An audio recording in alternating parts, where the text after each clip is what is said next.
Inanunsyo ng grupong People's Reform Party o PRP ang pagsuporta sa kandidatura ni Senator Albert at sa Gift Party List Representative Rodante Marcoleta.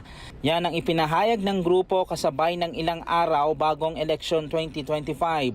Ayon sa PRP, naniniwala sila na si Marcoleta ang magkakapagpatuloy ng nasimulang advokasya ng dating Senadora Miriam Defensor Santiago ang paglaban sa korupsyon. He continued fighting for the rights of the people and to fight the oppression being done to them.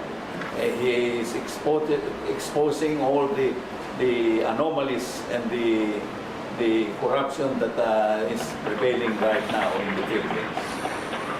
Congrats, Kong Marcoleta. Parami ng parami ang sumusuporta sa inyo. This time, sigurado magiging senador ka na. And for sure, inggit na inggit sa'yo si Tambi at mga alipores niya na kailangan pang gumastos ng napakalaki para lang dumugin ng mga tao. Pero ang ending, malamang hindi sila iboboto.